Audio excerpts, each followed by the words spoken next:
सर्वप्रथमे परमेश्वर गौरवान्वित प्रशंसित महिमान्वित हुअन्तु। आमने गुटे गुटे प्रेसियस भेसल अटु, बहुमूल्य पात्र अटु। प्रभु आमको समादर पात्र केवल करिया पाई आह्वान करि नाहांती, आमको से गुटे बहुमूल्य पात्र करिया पाई परमेश्वर मनोनीत करियछन्ति। पाउल करंतिय मंडली लोक मान को कथा कहउछन्ति, तुम्भे माने कि जानिना हो तुम मानकर हृदय ईश्वरंकर मंदिर अटे, आउ अंतर्निवासी परमेश्वर से मंदिर रे वास करंती। तुम्भे माने निजर नुह, तुम्हें माने बहुमूल्य रक्त रे क्रय करा जायछ। आजिर वाक्य होछि आमने गुटे गुटे प्रेसियस वेसल अटु, बहुमूल्य पात्र अटु। परमेश्वर को दृष्टि रे आमने योग्य पात्र अटु।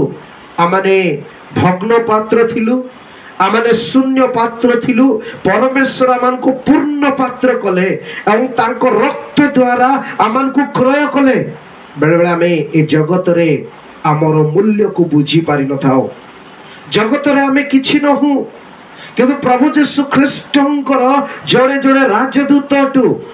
से आमको तांकर बहुमूल्य रक्त रे किणी गोटे बहुमूल्य पात्र करिया पाई, प्रेसियस भेसल करिया पाई मनोनीत करियछन्ति। आज निराश हुअन्तु नाही, आज आपण भांगी पड़न्तु नाही। आपणकर जेते बड़ भी समस्या देखा जाउछि, आपण यीशुଙ୍କ निकट को जाहंतु, आ से प्रिय यीशु को एई कथा कहंतु, प्रभु यीशु मो तुमरो बहुमूल्य पात्र अटे, मो अनादर पात्र नुहे, मो यूजफुल वेसल अटे। तुमरी बहुमूल्य पात्र हेबा पाई तुमे मतन मनोनीत करियछ। किंतु ए जगत रे मो पाई क्लांत अछि, मो पाई क्लेश अछि, मो पाई दुख अछि, निंदा अछि। किंतु तुमर वाक्य अनुसार मो परिवार रे घटू। कोन आमे प्रार्थना करिया पाई चाहू कि जदि आपण चाहंती से वाक्य आपण को सहाय्य करू, ईश्वरंकर वाक्य आपण को शक्ति युक्त करू। जिरिमिया तार 1:19 पद अनुसार युद्ध आसीबो किंतु जय पाइबे नै, कारण परमेश्वर आपनकर सहित अछंती, कारण आपण जड़े बहुमूल्य पात्र अटंती। आ युद्ध परमेश्वर लड़िबे आ विजय परमेश्वर देबे। कहंती आम्भे उद्धार करिया पाई तुम संगे संगे अछु।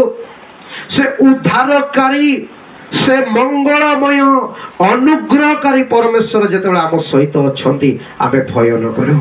आज आसु